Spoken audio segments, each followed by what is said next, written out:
कंवारी ननद। अंजलि की उम्र लगभग 30 साल हो चुकी थी। वो एक स्कूल में टीचर की जॉब करती थी। अंजलि के घर में उसकी माँ के अलावा उसका छोटा भाई और भाभी भी रहा करते थे। 30 साल की उम्र होने के बाद भी अंजलि की अब तक शादी नहीं हुई थी। इस बात को लेकर अंजलि की माँ रुक्मिणी देवी काफी परेशान रहा करती थी। माँ, मैं स्कूल जा रही हूँ, जरा मेरा टिफिन तो दे दीजिए। अब क्या पूरी जिंदगी मैं तुझे टिफिन बना कर देती रहूंगी? अरे कुछ सोचा भी अपने बारे में या बस ऐसे ही? क्या माँ, सुबह सुबह फिर वही बातें लेकर बैठ गई? माँ गलत क्या कह रही है अंजलि दीदी? इतनी उम्र हो चुकी है आपकी, माँ कब तक आपकी सेवा करती रहेंगी? भाभी, मैंने माँ को कब कहा कि मेरी सेवा करो? वैसे भी अपना टिफिन मैं खुद तैयार कर लेती हूँ, बस टेबल से उठाकर देने को ही तो कहा था। वैसे अंजलि दीदी, देखा जाए तो टिफिन उठाकर देने की उम्र तो आपकी है। आपका अपना घर परिवार बच्चे होते तो ये जिम्मेदारी आज आप पूरी कर रही होती।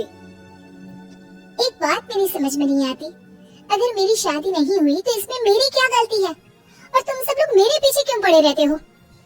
अरे कुछ कहना क्या पीछे पड़े रहना होता है? अपने छोटे भाई को देख, तुझसे 3 साल छोटा है लेकिन 2-2 बच्चे खेल रहे हैं आंगन में। मुझे आप लोगों की कोई बात नहीं सुननी, जा रही हूँ मैं। और आप में से किसी को मेरा कोई काम करने की जरूरत नहीं है, मैं खुद संभालूंगी। इतना कहकर अंजलि वहाँ से चली जाती है। शाम को जब अंजलि अपने स्कूल से लौटकर घर वापस आती है तो उसने देखा कि पड़ोस वाली निर्मला चाची वहाँ पर बैठी हुई थी। क्या बात है अंजलि बिटिया, नौकरी करके वापस आ गई? जी चाची जी, कैसी हैं आप? मैं तो ठीक हूँ बेटा, तुम बताओ शादी के बारे में कुछ सोचा या नहीं? अरे रहने दीजिए ना, इससे तो शादी की बात करना ही बेकार है। कुछ भी कहो तो गुस्सा करती है, बात बात पर आंखें दिखाती है। माँ, आप ऐसा क्यों कह रही है? मैंने कब आप पर गुस्सा किया? अरे अंजलि बेटा, तुम्हारी माँ ठीक ही तो कहती है। 30 की होने आई हो, अब तुम्हें भी शादी वादी कर लेनी चाहिए।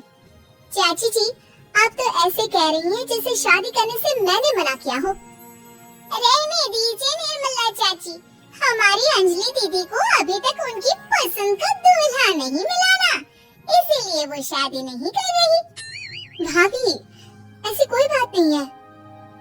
अरे तो फिर क्या बात है? तुम्हारी माँ ने तुम्हारे लिए इतने रिश्ते ढूंढे लेकिन तुम्हें कोई पसंद ही नहीं आता। क्या है ना चाची जी, हमारी ननद रानी नौकरी जो करती है ऐसे ही थोड़ी ना किसी को पसंद कर लेंगी। अरे भाई, नौकरी का घमंड है तो बात अलग है, कोई और बात हो तो बताओ, कोई रास्ता निकाला जाए। नहीं नहीं चाची जी, कोई बात नहीं है, बस मुझे अभी तक अपनी पसंद का कोई मिला नहीं है। सुन लिया आपने, इस लड़की के तो पर निकल आए हैं और इतनी उम्र में अपनी पसंद का कोई मिलेगा भी नहीं इसे। माँ, आप मेरी शादी को लेकर हमेशा मुझे ताने क्यों मारती रहती हैं? अपनी माँ की बातें तो ताने लगती है। ताने हैं? बताओ, मैंने कुछ गलत कहा क्या? देखो, ये सब छोड़ो, मेरी दूर की बुआ का बेटा है, उसकी अभी शादी नहीं हुई है, उम्र होगी कोई 34-35 साल। आप कहें तो बात आगे बढ़ाऊं? अरे हाँ हाँ, क्यों नहीं, ये भी कोई पूछने की बात है। अरे जल्दी से लड़के को यहाँ बुला लो। माँ, आप मुझसे पूछे बिना मेरी शादी की बात करने जा रही हैं और मेरी उम्र 30 भी पूरी नहीं हुई है। निर्मला चाची कह रही है कि वो लड़का 35 साल का है। अंजलि दीदी, आपको क्या लगता है इस उम्र में कोई फिल्म का हीरो आएगा आपके लिए? देखिए, अब पसंद और नापसंद की बात तो रहने दीजिए, पसंद करने की उम्र तो आपकी निकल चुकी, अब तो जो भी मिले उसी से शादी कर लीजिए, इसी में भलाई है। तेरी भाभी बिल्कुल ठीक कह रही है, अब जैसा रिश्ता मिले उसके लिए हाँ कर देना ताकि हम भी गंगा नहाए। ठीक है, चलिए मैं उस लड़के को कहती हूँ, वो कल ही अंजलि को देखने आ जाएगा। अगले दिन निर्मला चाची के दूर का रिश्तेदार अंजलि को देखने उसके घर आता है। उसका नाम था अजय। अंजलि जी, तो आप नौकरी करती हैं, वो भी स्कूल में? जी हाँ, मैं स्कूल में टीचर हूँ। हमारी बेटी बहुत होशियार है, अरे पढ़ने लिखने में इतनी होशियार है, इसीलिए तो इसकी नौकरी लगी है स्कूल में। हाँ हाँ ठीक है आंटी जी, जरा मुझे भी तो बात करने दीजिए आपकी बेटी से। जी पूछिए ना, क्या पूछना चाहते हैं? अंजलि मैडम, ये तो बताइए कि आपने अभी तक शादी क्यों नहीं की? बस ऐसे ही, कहीं कोई रिश्ता पसंद नहीं आया इसलिए। लेकिन क्या मैं आपसे पूछ सकती हूँ कि आपने शादी क्यों नहीं की? अंजलि, क्या कर रही हो तुम? लड़कियों को इस तरह की बातें नहीं शोभा देती। रहने दीजिए आंटी जी, आपकी बेटी काफी पढ़ी लिखी है, मैं उनके सवाल का जवाब दे ही देता हूँ। वो क्या है ना, मुझे भी अभी तक अपनी पसंद की कोई लड़की नहीं मिली। अच्छा, कोई बात नहीं। वैसे आपकी तनख्वाह कितनी है? कितना कमा लेती है महीने का? जी यही कोई 25,000 महीने। बस 25,000? इतने से क्या होता है? इतने से तो आजकल घर भी नहीं चलता। आपके कहने का क्या मतलब है? अरे मैं तो ये सोच कर आया था कि नौकरी वाली लड़की है, आराम से 40,000 कमाती होगी। माफ कीजिएगा, आपका और मेरा रिश्ता नहीं हो सकता।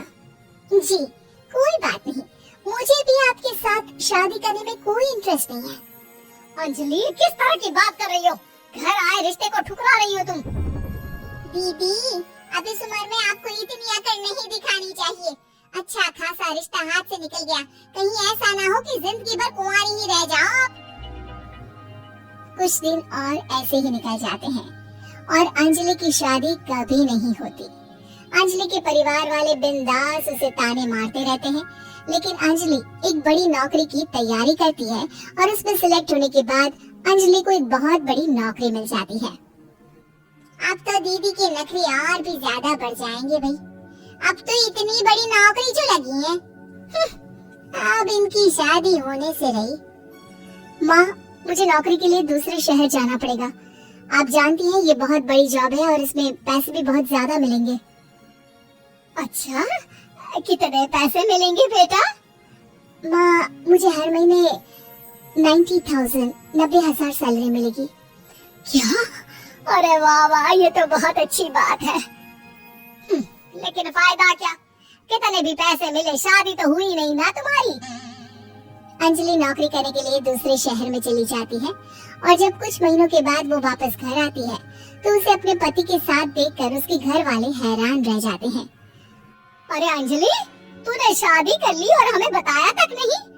और दामाद जी करते क्या है? इतनी बड़ी कार है उनकी।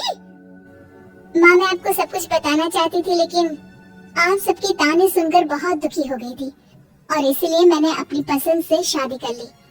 मेरे पति मेरे साथ ही ऑफिस में नौकरी करते हैं और बहुत बड़े अफसर हैं। और एक बात बताऊं माँ, आज मैं बहुत खुश हूँ।